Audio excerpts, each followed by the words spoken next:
Добра вечер, почитувани гледачи. 18 март 2026 започнува дневникот на КТВ.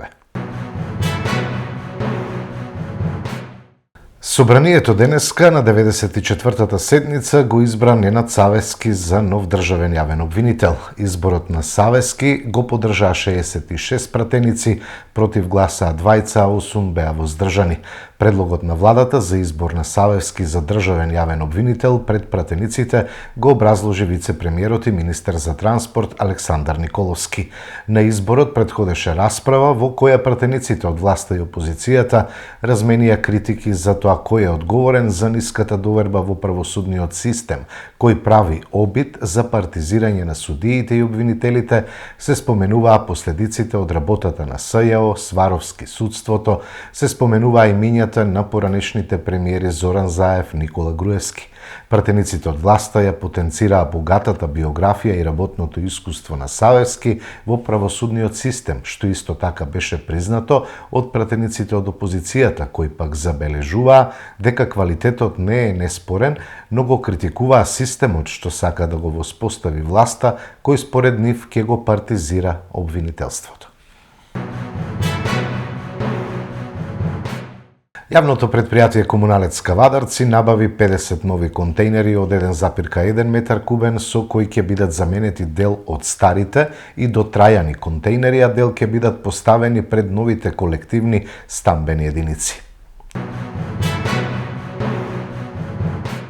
По барање на местната заедница Сопот, преку програмата за санација на полски патишта за оваа година, со механизација на јавното предпријатие Комуналец се врше санација на полски патишта во атарот на село Сопот, Сопотско поле, информира денеска од локална самоуправа Кавадарци. Општина Росоман го расчистува просторот на старото стопанство. На оваа локација се очекува да никне нова стамбена населба, како и објекти од незагадувачка индустрија. Во почетен период започнавме со урбанизација на овој дел. Општина Росоман има урбанизирано 77 парцели за изградба на домување и 7 до 8 парцели кои се со намена Г2 за изградба на индустријски објекти од незагадувачки карактер.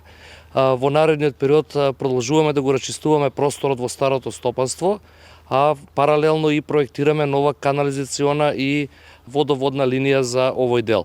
Како ги комплетираме овие делови, ќе бидат пуштени во продажба првите 5 плаца, односно наредниот период ќе продолжиме и со продажба на намените Г2 кои што се за незагадувачка индустрија. Според ваше сознание има ли интересенти конкретно за овие Г2? Има заинтересирани компании кои што би инвестирале наредниот период во изградба на индустријски капацитети на нашата територија на општина Росоман. Исто така има и голема заинтересираност од граѓаните за да си купат собствени плацеви за да можат да изградат куќи.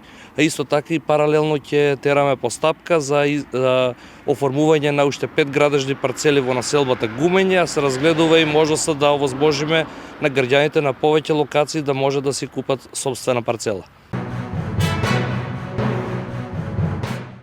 Неготино доби нов модерен парк 8 ноември. Проектот вреден 13.385.000 денари е финансиран од Министерството за транспорт преку јавен повик на владата на Република Македонија. Неготино доби ново детско катче како за најмалите, така и за нивните родители. Со вкупна инвестиција од 13.385.920 денари, Неготино доби нов модерен парк 8 ноември.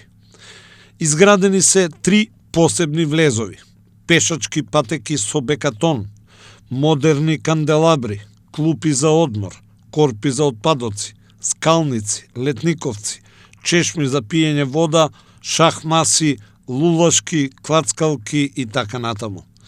Изведбата на проектот ја следи природната конфигурација на теренот, а останува уште хортикултурното уредување.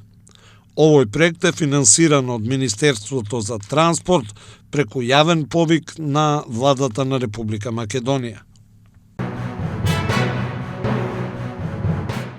Општина Росоман ја подобрува сообраќајната безбедност. Се поставува хоризонтална и вертикална сигнализација на неколку поважни улици. Општина Росоман продолжува со активности на сите полиња за подобрување на сообраќајната безбедност. Во тек е поставување на хоризонтална и вертикална сигнализација на улица Гоце Делчев, а активностите ќе продолжат и на улицата Стерио Несторовски. Со овие зафати, Општина Росоман ја зголемува безбедноста на сите учесници во сообраќајот и придонесува за поуреден и функционален сообраќајен режим во Општина Росоман. Го гледате Дневникот, продолжуваме со останатите содржини. Сите ќе одговарате, порачат до ВМРО ДПМН, портпаролката на опозиционата СДСМ Богданка Кузевска на денешната пресконференција. Откако целосно ја разоткривме и јавно го објавивме енергетскиот октопод, бизнис мрежата на Мицкоски од Адамовиќ до Руднап, ВМРО се обиде повторно да го урива СДСМ од внатре. Фатени во криминални скандали, без никаков резултат зад себе, на ВМРО ОКГ не им останува ништо друго, освен да пробаат да ја рушат СДСМ. Последните анкети, направени од самата ВМРО, покажуваат дека власта има голем пат. Пат има на поддршката, а има раст на рейтингот на СДСМ. Затоа и ова се случува. Затоа и постои така наречената платформа. Тоа е платформа за рушење на СДСМ од внатре, смислена од страна на ВМРО. Пронаоѓаат уценети лица, нудат пари, вработувања, а на некои и бизнис, преку осигурувања, преку банки, фирми. Но ние нема да дозволиме да се руши СДСМ. Овие очајнички обиди на ВМРО нема да успеат. СДСМ има нова сила, нова енергија. Единствени зад борбата против криминалната власт на Мицкоски и ВМРО. СДСМ за секој еден криминал на власта, која бесрамно краде од граѓаните, ќе продолжи да ја објавува вистината и со вистината ќе се бори против оваа криминална власт. Посилни од било кога му дадовме ветување на ВМРО. Сите ќе одговараат. Продолжуваме да ги откриваме сите криминално-коруптивни дејствија на ВМРО и Мицкоски. Треба да се подготват обвиненија за денот кога ќе дојде слободно обвинителство и судство. Нема да се занимаваме со уценети луѓе, со поединци кои работат или одработуваат токму за таа криминална група. Во СДСМ имаме договор, а до ВМРО имаме ветување. Сите ќе одговарате. СДС и ССМ се повеќе ја губат и онаа мала поддршка од граѓаните, порача Бране Петрушевски од владеачката ВМРО ДПМН. СДС и ССМ се повеќе ја губат и онаа мала поддршка од граѓаните. Обидите за манипулација на работниците не им поминуваат. Наместо на протестот да бидат вистинските работници, протестот на ССМ беше предводен од раководствата на локалните ограноци на СДС, кои со партиски маички беа во првите редови. Автобусите во организација на лица од СДС, кои патуваа празни за Скопје, се доказ дека протестот на ССМ беше неуспешен. Со ова се докажа дека работникот не го подржува овој политички театар на СДС и ССМ и довербата ја губат се повеќе. ССМ, предводена од Трендафилов, свесно оди во заштита на интересите на СДС, а не на заштита на правата на работникот. Трендафилов и оние неколкумина од врвот на ССМ работат директно во интерес на СДС и нивните политики, а со тоа имаат за цел да ја наштетат на владата, која дава се од себе и ги зголемува платите и правата на работниците. Вистинските работници, членови на ССМ, се повеќе се прашуваат дали се дел од вистинско синдикално здружување или се дел од политичката партија СДС. Но и во двата случаи, ни едните, ни другите не работат во нивен интерес. ВМРО ДПМН останува вистински партнер на работникот. Ацо Ристов во Регулаторната комисија за енергетика е нова алка во бизнис мрежата на Христијан Мицковски, обвинија на денешната пресконференција од антикорупцијскиот тим на СДСМ.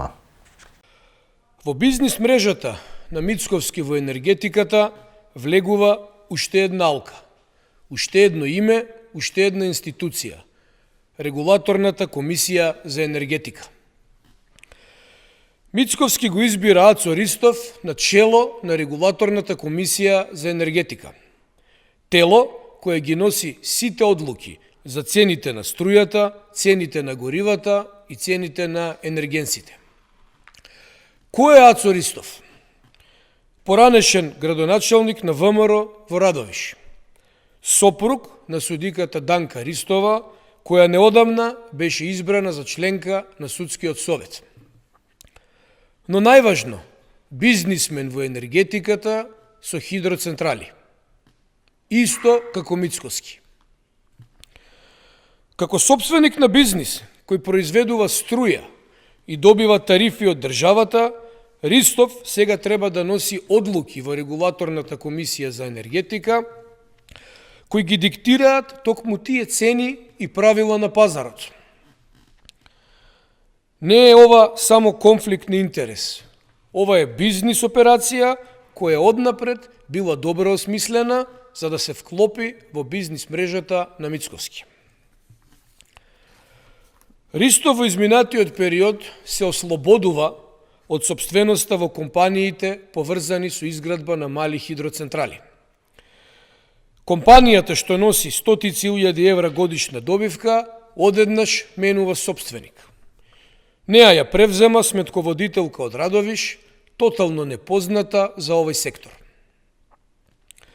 Дали е ова случајно или пак е класичен пример на чистење пред превземањето на функцијата во регулаторната комисија за енергетика? Ништо не е случајно. Ова е внимателно плетена бизнис мрежа во која што очигледно се знаело однапред. Уште една алка во синџирот што СДСМ веќе го разоткри. Почнувајќи од Адамовиќ, функционер на СНС и почесен конзул во Србија, преку офшор структурите на Кипар и компаниите поврзани со енергетскиот бизнис, поврзаноста со компанијата Руднап, Рек Битола, Развојната банка Сања Божиновска, сега и регулаторната комисија за енергетика. Сите делчиња во својата мрежа Мицковски ги постави. Има свој луѓе од почеток до крај, од производство и увоз на струја до продажба па и банкарство.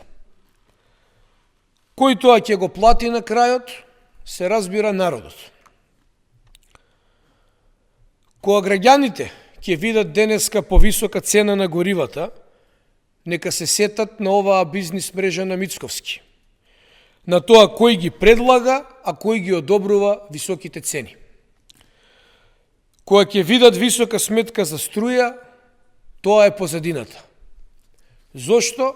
Затоа што за Мицковски се е бизнис. Во дневникот информација и од културата, Стефан Хаджи Николов утре во музеј галеријата ќе ја отвори самостојната изложба. Како што вели самиот автор, 60% од неговите слики се фигури, а остатокот се душевни пејсажи. Утре вечер, четврток, 19 март, со почеток во 19 часот во музеј галеријата на град Кавадарци ќе биде отворена изложба на слики од Стефан Хаджи Николов. Тој е роден во 1955 година во Скопје, каде што дипломирал на Педагошката академија. Член е на Друштвото на ликовни уметници на Македонија ДЛУМ од 1984 година. Почнувајќи од 1982 година реализирал над 90 самостојни изложби во Скопје, Нови Сад, Љубљана, Солун, Софија, Лондон, Албена, Париз, Анкара, Истанбул и во други градови. Исто така, тој учествувал и на повеќе од 200 групни изложби, а добитник е на повеќе награди за сликарството, меѓу кои поважни се Климент Охридски, Лабин, Вангел Коджоман, Константин Мазев, Остен и Лазар Личеновски. А од меѓународните признанија, Стефан Хаджи Николов особено ја издвојува наградата Златни феномени, доделена од Бугарската асоцијација феномени или АСФЕН. Стефан Хаджи Николов инаку е првиот македонец на кого му е доделена оваа награда, која му била врачена за време на одржувањето на неговата изложба во Софискиот центар ЦУМ, која била отворена на 18 април 2002 година. Авторот работи во стил кој е специфичен за него, комбинација на надреализам со фотореалистични, хиперреалистични, идеализирани форми на природата, човекот, женското тело и слободни, обли, абстрактни елементи.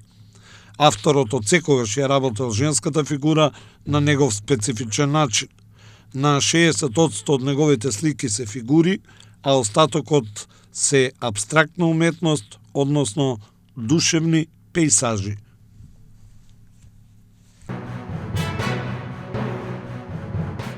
Вести и од спортот, Аџи Бадем Систина е новиот спонзор во ГФК Тиквеш. Со оваа нова соработка, нашиот клуб добива силен партнер кој ќе придонесе за подобри услови, развој и грижа за нашите фудбалери.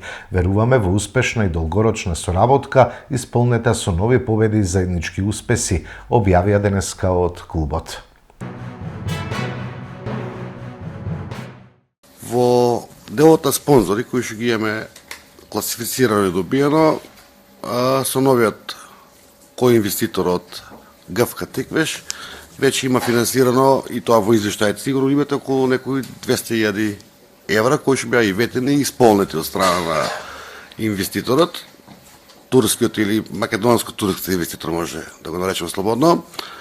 Во делот на градскиот клуб Тиквеш за кошарка, Голден Игл учествува со 60.000 евра и таму е намалена нивната парципација од 120 на 60 заради неработењето на фабрика, али пак учествуваат со 60. И ракометниот клуб, ми се чини дека имаме донација од Тиквеш, некаде со 2 милиона денари годишно, плюс вклучувајќи тука нашите компании како Кожученка, Градба, Слогапром, Кавкомерц, Машинокоп, кои што имаат донации континуирано и во фудбалот, и во ракометот, и во кошарката. Индивидуалните спортови ги бодирате заедно со комисија, со одлука на својот комплетно. Во делот на поддршката од федерациите, освен Федерацијата за фудбал, Македонска федерација за фудбал, ФФМ, од другите федерации не добиваме никаква поддршка како федерација. А фудбалот се добива и преку УЕФА и преку ФИФА во делот на бодирање, освоени кола и излегувањето на фудбалот во Европа. Примерно сега Шкендија што излезе во Лига на шампиони и врз основа на нивните резултати сите клубови од прва лига добиваат средства сразмерно еднакво врз основа на првата лига. Тие средства што има да бидат прилично големи, уште не ги знаеме точно колку ќе бидат. Во делот на Фудбалската федерација добиваме негде околу 200.000 евра средства годишно за поддршка на фудбалот и поддршка на младинците. И како Министерство сега за спорт, ланата година, јас точно не можам да кажам сега колку беа така наречените ваучери некогашни или сега средства кои што ги исплаќаат владата, односно државата преку федерациите, директно на клубовите на сметка, значи не е сега ваучер да го ночуваш преку компании. И за оваа година колку ќе бидат средствата уште не знаеме точно, пошто немаме добивано известување и не ни се исплатени како средства.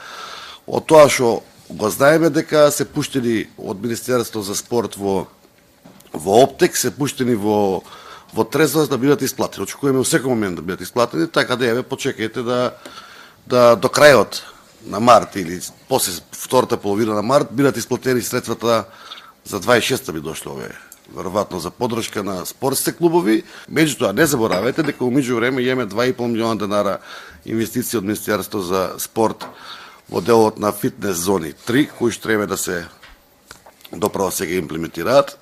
Имаме игралиште за мал фудбал кој се направи во склоп на училиштето Кирос Панџов Брако. Имаме отпочнат базен кој што веќе трета година се работи, треба да го завршиме до 2 август, кој што со вредност некои 70 милиона денара затворен базен. И преку Министерство за спорт трансфер имаме од отворениот базен 800.000 евра кој што го реконструираме. Имаме картинг зона и патека од 400.000 евра, спа центар со джакузи и со другите попратни елементи од 500.000 евра. Тоа е се преку Министерство за спорт дотирани пари од државата кои што следува и се преку ресорно Министерство за спорт. Од Федерацијата ќе добиеме од ФФМ заедно со општина Кавалаци проект за осветлување на стадионот, би го кажал, или за да може да играеме и најчер утакмици, кој што прилично е релативно скапа работа од над 300-400 евра, како проект и како работа која што треба до крај да се заврши. Клими и Црна Река со сигурни победи во редовните футсал кола. Во првата лига Клими се четврти, додека Црна Река во втората лига е трета со можност за уште повисок пласман. Кавадаречките представници во првата и втората македонска футсал лига изминатиот викенд забележа успешни настапи. Во првата футсал лига во рамките на редовното 13-то коло екипата на Клими на домашен терен забележа убедлива победа против екипата на Балкан со резултат 9-4. Во останатите средби од ова 13-то коло се постигнаа следневи резултати. Бутел Кеги Моби 4-4, Осогово Форца 6-4, Шкупи Јувентус Серава 15-10 и проект Мал Ајакс 7-2. На табелата води екипата на КМФ проект без пораз и со максимални 39 бодови пред екипата на Кеги Моби која има 29. Во оваа конкуренција Клими се наоѓаат на четвртото место со 18 освоени бодови. Во втората футсал лига на програмата беа средбите од 14-тото коло, а екипата на Црна Река забележа сигурна победа на гостувањето кај ССК Скопје со резултат 3-8. Во останатите средби се постигнаа следневи резултати. Конзули Се Универзити 3-6, Каршијака Железарец 4-3, Кратово Партизан Југ 7-3 и Фудбал Старс Карадаку 15-4. Во оваа конкуренција води екипата на Железарец со 31 бод, пред Се Универзити со 30, а екипата на Црна Река е на третото место со 27 освоени бодови.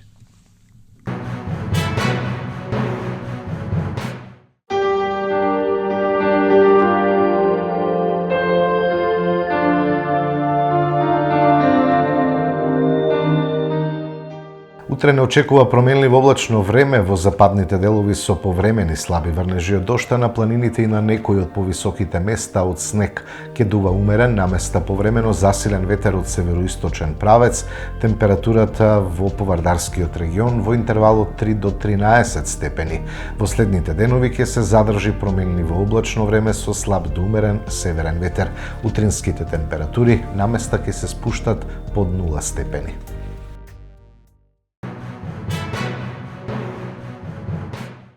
Го гледавте Дневникот, благодарам за довербата и вниманието, имајте секое добро.